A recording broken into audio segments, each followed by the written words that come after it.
दो तोतों की रोचक कहानी। एक समय की बात है, एक राजा शिकार करने की इच्छा से अपने समूह के साथ किसी घने जंगल से गुजर रहा था। उन्हें काफी देर तक तलाश करने पर भी कोई शिकार नजर नहीं आया। वे धीरे धीरे उस घनघोर जंगल के अंदर जाते गए। वहाँ उन्हें एक जगह डाकुओं के छिपने की जगह नजर आई। जैसे ही वे उनके पास पहुंचने ही थे कि वहाँ के एक पेड़ पर बैठा तोता बोलने लगा, पकड़ो पकड़ो, एक राजा आ रहा है।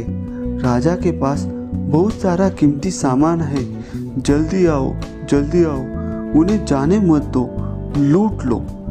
तोते की आवाज़ कानों पर पड़ते ही सभी डाकू राजा की ओर दौड़ने लगे। डाकुओं को अपनी तरफ तेजी से आते देखकर राजा और उसके सैनिक भी अपनी जान बचाकर भागे। वे तब तक नहीं रुके जब तक भागते भागते डाकुओं से कई कोस दूर निकल नहीं गए। सामने एक बड़ा सा पेड़ देखकर सब वहां रुके।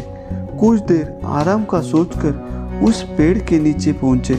जैसे ही पेड़ के पास पहुंचे ही कि उस पेड़ पर बैठा एक दूसरा तोता बोल पड़ा, पधारिए राजन, हमारे साधु महात्मा की कुटिया में आपका स्वागत करता हूँ।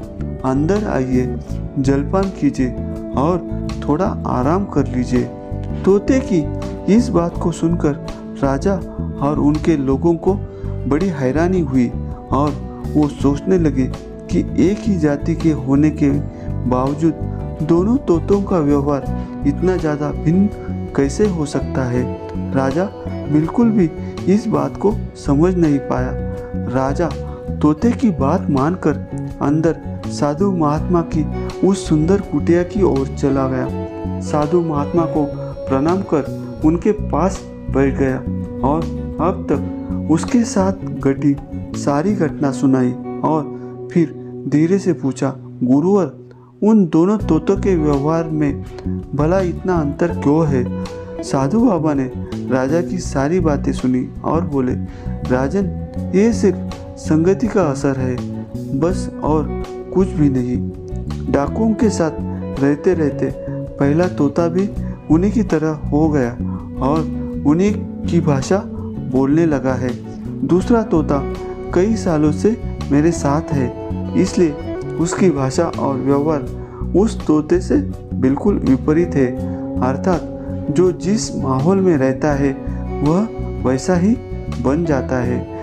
कहने का अर्थ है कि मूर्ख भी विद्वानों के साथ रहकर विद्वानों जैसा बर्ताव करने लगता है और अगर विद्वान भी मूर्खों के संगत में ज़्यादा समय बिताता है तो उसके अंदर भी मूर्खी वाले गुण आ जाते हैं। इसलिए हमें संगति और माहौल का चयन सोच समझकर करनी चाहिए।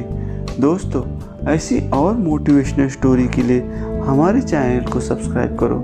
Thank you.